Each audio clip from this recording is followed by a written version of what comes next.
Joe Hockey, thanks for your time tonight. Well, it's always very good to see you, Brian, and good evening. You've got this budget of yours coming up. Yes, that's right. In about a fortnight, Brian, the tension's building. Are you getting enough publicity for it? Well, we were, Brian, until Barry O'Farrell walked the plank and then Tony announced a new tax. That's sucking a bit of oxygen out of the issue. Well, it's not a tax, incidentally, it's a levy. No, beg your pardon, Brian. Yes, it's a levy. Yeah, presumably we pay that at a levy office? No, you pay it at the taxation office, Brian. But it's a levy. But it is indeed a levy. You're quite right. Is there such a thing as a levy office? No, but there will be on Tuesday, Brian. There'll be one in every suburb. We're going to need a few of them. All right, just on that Barry O'Farrell matter, what do you make of government in New South Wales? Well, I think it's inevitable, Brian. I've said this many times. I think it's coming. Everything else has been tried. They've had a crack at everything really? else, Brian. I think it's simply a matter of time. OK, Joe Hockey, this budget of yours has been promoted like the Nightmare on Elm Street. Well, it has. Your industries are closing, young people are not going to have any work, and old people are going to be working in salt mines. Brian, a lot of these things are not going to happen. But then you announce you're spending $12 billion on some F-35s. Well, is that a cost-cutting Tony Abbott, Brian, issue, has said publicly that this will bring significant economic benefits to this country. Yes, but what economic benefits?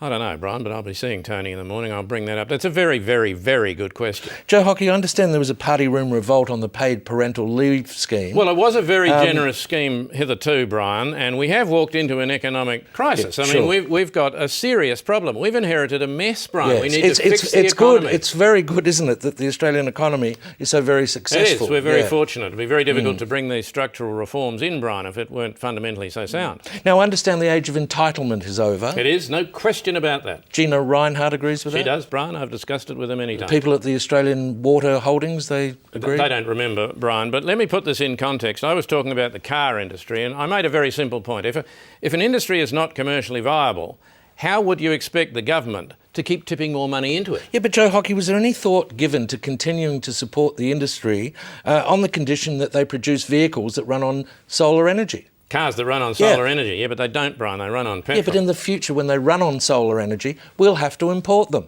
But we won't be importing cars that run on solar energy, Brian. They don't. They run on petrol. Joe Hockey, you're not listening to the question. No, you're not listening to the answer, Brian, or you wouldn't ask that question.